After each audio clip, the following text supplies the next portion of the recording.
kepada seluruh Bapak Ibu yang hadir pada kesempatan ini. Semoga kita semua senantiasa dalam keadaan sehat. Amin.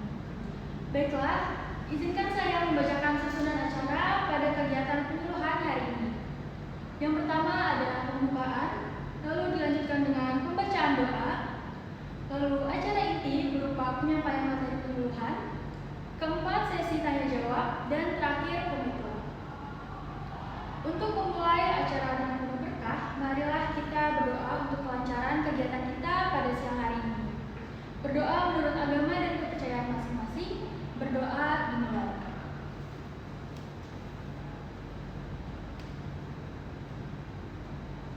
Berdoa dicukupkan. Baik Bapak Ibu sekalian, acara selanjutnya adalah penyampaian materi penyuluhan dengan tema penyakit tuberkulosis. Materi ini akan disampaikan oleh dua orang pemateri kami. Kepada pemateri kami dipersilakan untuk maju ke depan memperkenalkan diri terlebih dahulu. Ya, selamat siang Bapak Ibu semuanya. Apa kabarnya hari ini? Baik. Ya, alhamdulillah. Perkenalkan, saya Leni Ketua sebagai pemateri hari ini. Di sini saya ditemani oleh rekan saya. Halo Bapak Ibu semua, perkenalkan nama saya Nisa Waldani sebagai rekan pemateri dari Kak Alendia. Baik, mohon disimak dengan baik ya Bapak Ibu sekalian. Baik, tanpa berlama-lama lagi, mari kita mulai pemaparan materi pada hari ini. Kepada pemateri, waktu dan tempat saya persilakan. Assalamualaikum warahmatullahi wabarakatuh. Selamat siang Bapak, Ibu, dan teman-teman semuanya. Alhamdulillah senang sekali hari ini kita bisa berkumpul bersama dalam keadaan sehat walafiat. Nah, pada kesempatan kali ini saya dan juga rekan saya Anissa, di sini kami ingin berbagi sedikit informasi mengenai tuberkulosis atau di masyarakat ini sering dikenal dengan TBC. Nah, tujuannya yaitu supaya kita semua bisa sama-sama belajar, menambah pengetahuan, dan mudah-mudahan bisa bermanfaat dalam kehidupan kita sehari-hari. Oke, baiklah. Sebelumnya Bapak Ibu semuanya, ada yang tahu nggak sih apa itu tuberkulosis atau TBC? Nah, TBC ini adalah salah satu penyakit menular yang dapat menginfeksi semua kalangan, mulai dari bayi, anak-anak, remaja, dewasa, bahkan sampai ke lansia. Nah, si TBC ini disebabkan oleh bakteri yang namanya itu Mycobacterium tuberculosis. Si Mycobacterium tuberculosis ini dia itu masuk melalui saluran pernafasan, saluran pencernaan, dan juga bisa pada luka terbuka yang ada di kulit. Tetapi biasanya itu lebih sering terjadinya itu melalui droplet atau percikan air liur dari orang yang sebelumnya itu sudah terinfeksi oleh si bakteri tuberkulosis tersebut.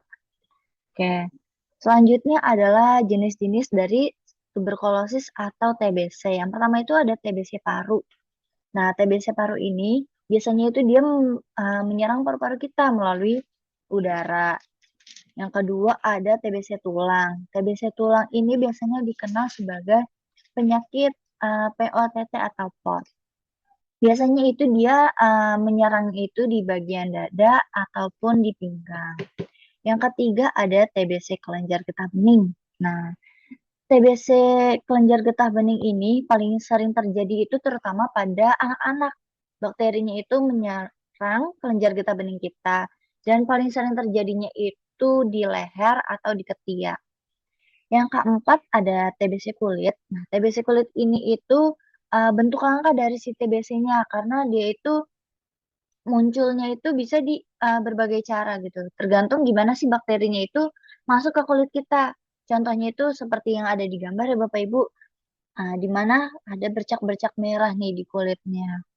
Kemudian yang kelima ini ada TBC otak. TBC otak ini cukup serius dan juga berbahaya karena dia kan menyerangnya ke otak ya, dan juga bisa menyerang ke sumsum tulang belakang, di mana itu bisa menyebabkan kelumpuhan. Oke, baik. Selanjutnya itu adalah alur penyakit tuberkulosis atau TBC. Gimana sih TBC itu bisa menyerang kita? Nah, yang pertama itu melalui penularan. Gimana sih kuman tuberkulosis ini, Mycobacterium tuberculosis ini, dia itu bisa menyebar lewat udara. Nah, ketika ada orang yang dia sebelumnya sudah terkena TBC, kemudian dia mungkin batuk, bersin, atau bahkan dia berbicara aja, ini tuh bisa mengeluarkan yang tadi tuh namanya droplet, percikan air liurnya itu. Nah, si percikan air liurnya itu yang bisa menginfeksi ke orang-orang yang ada di sekitarnya. Yang kedua itu ada infeksi awal.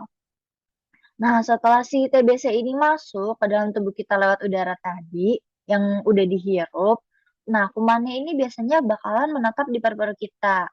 Disinilah itu mulai tuh berkembang biak si kumannya.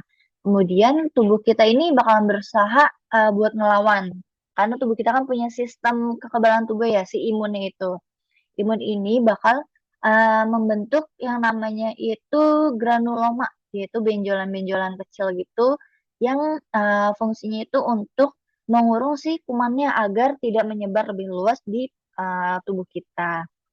Yang ketiga ada TBC tersembunyi atau latensi.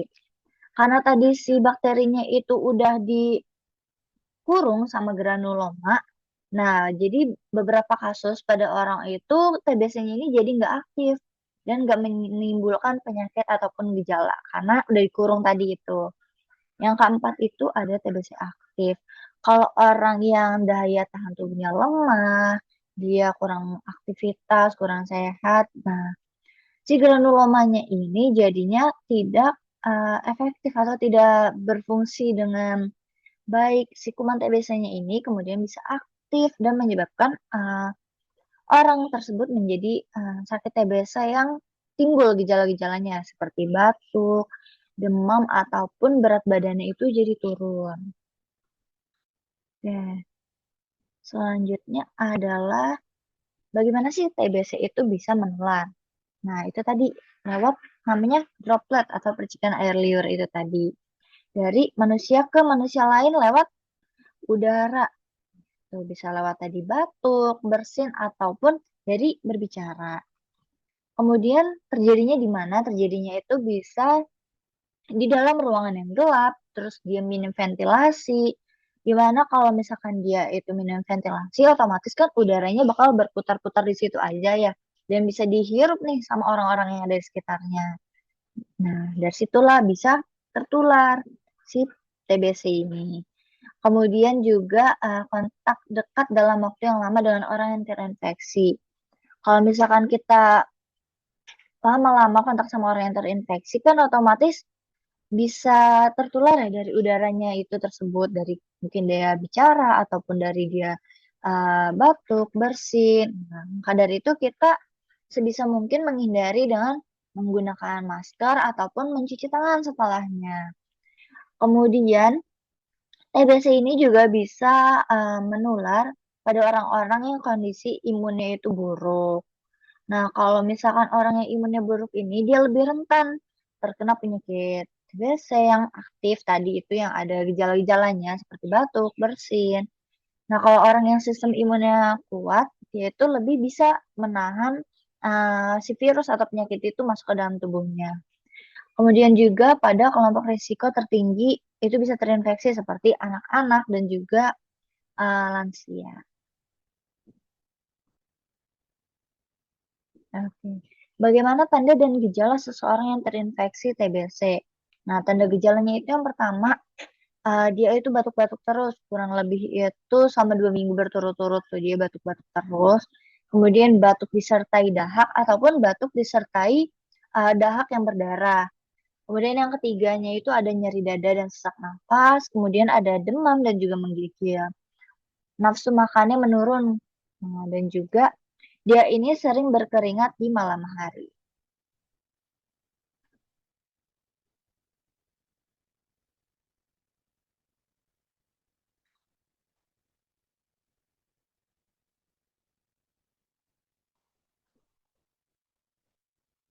Baik, di sini saya akan melanjutkan ya Bapak-Bapak dan Ibu semua.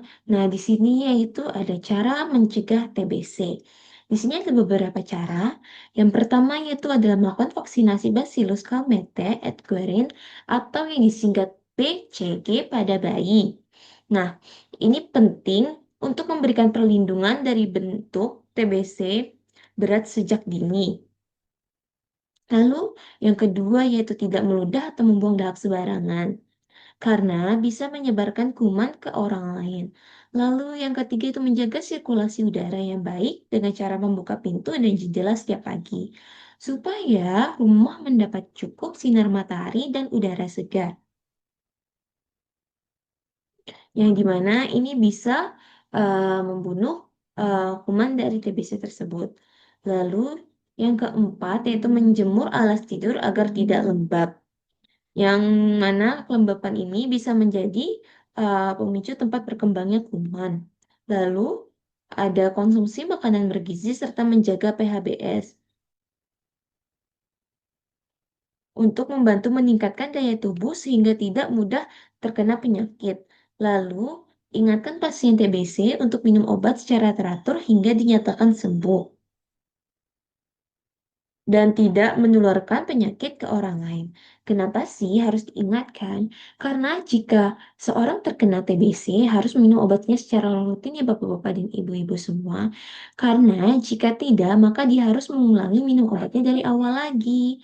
Jika seorang tersebut meminum obat selama 6 bulan, maka dia harus rutin meminum 6 bulan obat tersebut. Maka jika ada eh, maka jika ada misalnya 1 hari dia tidak minum, maka dia harus mengulangi dari awal lagi sampai 6 bulan ke depan.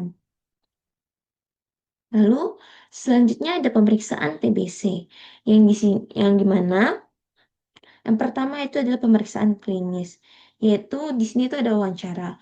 Wawancara ini yaitu adalah keluhan pada pasien atau orang yang eh, terkena TBC tersebut, yaitu biasanya keluhannya itu eh, adanya batuk selama lebih 2 minggu, lalu terjadinya demam dan keringat itu biasanya terjadi pada malam hari, lalu ada penurunan berat badan. Selanjutnya pemeriksaan fisik itu biasanya ditemukan yaitu bunyi tambahan pada paru-paru, lalu adanya tanda-tanda sesak, dan juga kelenjar getah bening membesar, terutama pada kasus TBC ekstra paru. Lalu yang kedua yaitu adalah pemeriksaan dahak. Nah, pemeriksaan dahak ini eh, yang menjadi pemeriksaan utama untuk memastikan adanya kuman TBC. Nah, sampel dahak ini diambil 2 kali, yaitu sewaktu pasien datang ke fasilitas kesehatan, lalu diambil 2 dahak, kemudian pada hari setelah bangun tidur. Nah, yang pertama itu sewaktu-sewaktu, yaitu sewaktu datang ke fasilitas kesehatan pada hari pertama, dan juga sewaktu diambil 2 dahak dengan jarak waktu minimal 1 jam. Lalu ada SP, yaitu sewaktu pagi, yaitu sewaktu datang ke fasilitas kesehatan, lalu pada pagi hari setelah bangun tidur. Lalu yang ketiga yaitu ada pemeriksaan ronsen dada. Nah, selain tadi pemeriksaan kedua tadi itu pemeriksaan klinis dan pemeriksaan dahak, selanjutnya itu ada pemeriksaan ronsen dada. Nah, pemeriksaan ronsen dada ini dilakukan untuk melihat gambaran paru, terutama bila hasil pemeriksaan dahak negatif, tetapi gejala klinis gejala klinis gejala TBC itu tetap mencurigakan. Nah, eh, yang pertama itu eh, pemeriksaan ronsen dada ini itu pemeriksaan tambahan berupa ronsen foto dada bila hasilnya negatif. Nah, pada hasilnya tuh biasanya di gambar tersebut itu paru-paru kita tuh terdapat bercak-bercak bapak-bapak dan ibu-ibu semua. Nah, jadi dengan kombinasi pemeriksaan klinis, pemeriksaan dahak dan pemeriksaan ronsen dada ini, maka uh, jadi tenaga kesehatan bisa untuk mendiagnosis TBC tersebut dengan lebih akurat. Lalu, gimana sih cara penanganan TBC? Yang pertama itu minum OAT. Apa itu OAT? OAT itu adalah obat anti TBC secara teratur. Nah, ini yang tadi saya sebutkan ya, Bapak-bapak dan Ibu-ibu semua. Minum obatnya itu secara teratur selama 6 bulan tanpa terputus. Nah, terkadang juga ada orang yang terkena TBC itu akan mendapatkan tambahan 3 bulan lagi, yaitu jadi sekitar minum obatnya selama 9 bulan rutin tanpa terputus. Nah, karena bisa membuat eh, kenapa sih tidak boleh terputus? Karena itu bisa membuat kuman kebal obat. Jadi, eh yaitu jika kalau misalnya pasien tersebut terputus, maka harus mengulang lagi dari awal.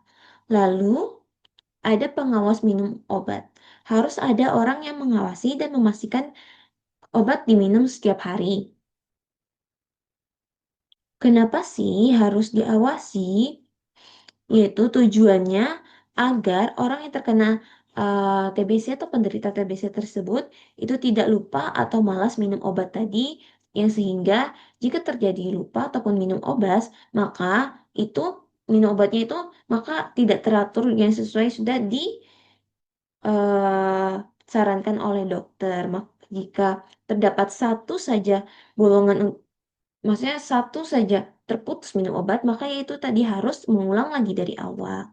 Lalu selanjutnya itu kontrol rutin ke fasilitas kesehatan, yaitu rutin melakukan pemeriksaan dahak ulang untuk menilai keberhasilan terapi. Lalu perkuat daya tahan tubuh yaitu dengan makan makanan bergizi, istirahat yang cukup, dan olahraga yang teratur ya Bapak-bapak dan Ibu-ibu semua. Lalu, di sini ada apa saja sih dampak dari penyakit TBC? Nah, di sini tuh ada beberapa dampaknya. Yang pertama itu adalah kerusakan paru-paru permanen. Nah, lalu kedua ada penularan ke orang lain di sekitar. Lalu yang ketiga ada penurunan produktivitas. Lalu yang terakhir adalah berisiko kematian. Selanjutnya, di sini, jika keluarga kita terkena TBC atau terkena penyakit TBC, bagaimana sih? Apa sih yang harus kita lakukan? Nah, di sini ada beberapa tips nih. Jika keluarga kita terkena, maka kita harus mengetahui dulu apa sih itu TBC itu, apa sih dan bagaimana sih cara penanganan pertamanya. Lalu kita juga bisa memastikan pengobatan tuntasnya, yaitu dengan tadi itu ingatkan pasien untuk melanjutkan minum obatnya secara teratur. Meskipun sudah merasa lebih baik, pengobatan harus selesai. Nah, yang tadi sudah saya bilang, biasanya itu minimal 6 bulan, dan jika dokter menyarankan tambahan 3 bulan, maka totalnya itu 9 bulan, yaitu dimana untuk menghindari kekebalan obat oleh bakteri. Selanjutnya yaitu mencegah penularan di rumah, yaitu pastikan rumah memiliki ventilasi yang baik, dan ingatkan pasien selalu memakai masker, dan ajari menutup mulut saat batuk atau bersin. Lalu, screening dan perlindungan anggota keluarga lainnya. Nah, ketika ada anggota keluarga yang terkena TBC, semua anggota keluarga harus dicek juga apakah dia tertular atau tidak. Nah, terutama anak-anak agar diberikan terapi pencegahan. Lalu, yang terakhir yaitu dukungan emosional dan nutrisi melalui kerjasama dan kepedulian dari seluruh anggota keluarga. Nah, yang tadi, kenapa dukungan emosional? Karena biasanya pasien TB tersebut akan mengalami merasa jenuh dengan minum obat yang tanpa putus tadi itu yang sudah saya bilangkan ya, dimana itu rentang waktu minum obatnya itu uh, cukup lama, durasi minum obatnya itu cukup lama, itu 6 bulan tanpa putus tadi. Nah, next selanjutnya yaitu, nah di sini ada mitos dan fakta ya Bapak-bapak dan Ibu-ibu semua. Nah, di sini ada penyakit keturunan. Di sini itu mitos ya bapak-bapak dan ibu-ibu semua. Faktanya TBC ini penyakit menular yang disebabkan oleh Mycobacterium tuberculosis. Lalu mitosnya TBC itu hanya menyerang paru-paru. Faktanya itu TBC itu dapat menyerang organ lain, termasuk otak. Jadi tidak hanya menyerang paru-paru ya bapak-bapak dan ibu-ibu semua. Lalu selanjutnya itu eh, di sini itu adalah tidak dapat disembuhkan. Nah, di sini itu mitos ya bapak-bapak dan ibu-ibu semua. Faktanya TBC itu bisa sembuh dengan pengobatan yaitu minimal 6 sampai 9 bulan tadi. Lalu ada penyakit masyarakat dengan ekonomi menengah ke bawah. Ini mitos ya bapak-bapak dan ibu-ibu semua. Faktanya TBC itu setiap orang berisiko terkena TBC. Entah itu dari kalangan atas kah, menengah ke bawah kah, ataupun kalangan yang lainnya. Oke, sekian dari kami. Selanjutnya saya akan serahkan kepada MC. Terima kasih kami ucapkan kepada pemateri atas ilmu yang sangat jelas dan juga bermanfaat untuk kita para pendengar. Mari kita berikan aplaus kepada pemateri. Kini kita masuk pada sesi tanya jawab. Bagi peserta yang ingin bertanya, dipersilakan dengan mengangkat tangan terlebih dahulu, lalu menyebutkan nama dan juga pertanyaannya. Silakan, boleh bertanya. Saya mau nanya Mbak, boleh silakan Bu. Jadi kan saya punya anak nih, nah, anaknya kecil, dia tuh dulu tuh sempat dikasih vaksin BCG. Nah kalau misalnya anak saya udah vaksin, tetap beresiko kena apa harus kayak nambah vaksin lagi atau gimana? Baik, terima kasih Ibu atas pertanyaannya. Silakan pada pertanyaan yang kedua, boleh. Silakan Pak. Dek, saya mau nanya nih, salah satu anggota keluarga saya yang terkena TBC, dia tuh ada dampak jangka panjangnya nggak ya? Kalau dia sembuh nanti, apa paru-parunya bisa balik lagi normal? Oke, baik Kak, terima kasih atas pertanyaan. Kepada pemateri, dipersilakan boleh langsung dijawab ya. Baik, terima kasih MC. Baik, di sini saya akan menjawab pertanyaan dari Ibu Putri. Wah, menarik sekali Ibu pertanyaannya. Terima kasih Ibu pertanyaannya. Baik, tadi Ibu Putri bertanya, jika anak saya kecil baru mau sekolah, apakah vaksin BCG yang dulu diberikan sudah cukup melindungi dari TBC atau tetap bisa kena? Kalau tetap resiko, apa yang harus Ibu lakukan? Baik Ibu, anak Ibu tadi sudah melakukan vaksin. Nah, jika sudah vaksin ini merupakan adalah perlindungan penting terutama melawan TBC yang berat. Namun, tetap ada resiko ya Ibu untuk terinfeksi TBC jika terpapar bakteri. Yang dimana tadi sudah kami jelaskan tadi bahwa tadi TBC bisa menular melalui udara, melalui bakteri yang sudah terpapar oleh orang yang terkena TBC. Jadi, untuk itu Ibu Putri tetap harus menjaga lingkungan anak Ibu itu tetap bersih dan sehat untuk mengurangi resiko paparan terkena bakteri TBC tersebut. Lalu juga memperhatikan Ibu kondisi anak Ibu. Jika anak Ibu mengalami batuk terutama sudah 1 bulan lebih, Ibu bisa langsung untuk pergi ke dokter untuk memeriksanya. Dan jika anak Ibu berisiko tinggi karena kontak dengan penderita TBC, misalnya ada tetangga Ibu nih yang terkena TBC. Nah, itu Ibu juga harus melakukan memantau kondisi anak Ibu terus. Jadi singkatnya itu vaksin BCG itu memberikan perlindungan penting, tapi bukan jaminan ya Ibu untuk anak Ibu tidak terkena penyakit TBC tersebut. Masih bisa tetap resiko, sehingga kewaspadaan dan pencegahan tetap harus dilakukan ya Ibu. Apakah sudah terjawab Ibu? Sudah. Baik. Iya, Ibu sama-sama. Oke, baik, selanjutnya di sini saya akan menjawab pertanyaan dari Bapak Farda. Pertanyaannya itu ada dampak jangka panjangnya tidak dari TBC kalau misalkan sudah sembuh nanti. Nah, apakah paru-parunya akan kembali normal atau tidak? Kalau sekarang ini sudah sembuh dari TBC, biasanya gejalanya akan hilang dan bakterinya juga udah nggak aktif lagi. Tapi ada beberapa hal yang dampak jangka panjangnya. Yang pertama itu kondisi parunya setelah sembuh sebagian besar itu bisa kembali normal, bisa beraktivitas normal juga pengobatannya kalau sudah tuntas. Tapi TBC ini bisa meninggalkan bekas luka atau fibrosis. Nah, juga bisa pengerasan jaringan atau aktivitas atau rongga di paru-parunya. Kemudian bekasnya ini bisa permanen dan bisa terlihat dari ronsen walaupun pasiennya ini udah sembuh. Kemudian efeknya itu paru-parunya jadi nggak seelastis dulu lagi, bisa menimbulkan gejala seperti sesak, batuknya berkepanjangan atau stamina-nya ini bisa berkurang.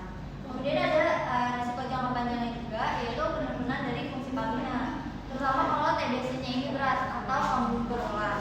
Nah, bisa mirip kondisinya seperti PPOK atau pasca TBC juga. Kemudian bisa ada infeksi berulang juga, meskipun sudah sembuh seseorang yang terkena TBC ini, daya tahan tubuhnya kan akan melemah ya kalau misalnya terpapar kuman. Oke, kemudian juga bisa terjadi komplikasi, walaupun hal ini tuh jarang terjadi, tapi bisa terjadi seperti hemoptisis atau batuk berdarah yang mengakibatkan pembuluh darahnya ini pecah dari jaringan paru-paru yang rusak. Kemudian apa yang bisa dilakukan? Nah, caranya itu kita bisa menjaga kesehatan paru-paru kita, menghindari asap rokok dan juga polusi. Kemudian juga kita harus bisa kontrol kesehatan kita ke dokter, cek kesehatan, atau juga bisa dengan menjaga imun kita supaya tidak terjadi infeksi berulang. Bagaimana Pak? Apakah sudah terjawab? Baik, dengan terjawabnya pertanyaan terakhir, maka berakhirlah kegiatan penyuluhan kita pada hari ini. Semoga penyuluhan hari ini bisa bermanfaat dan dapat kita terapkan dalam kehidupan sehari-hari. Terima kasih atas perhatian Bapak Ibu sekalian. Saya sebagai MC pamit undur diri. Mohon maaf jika ada kekurangan atau salah kata perbuatan. Wassalamualaikum warahmatullahi wabarakatuh. Waalaikumsalam.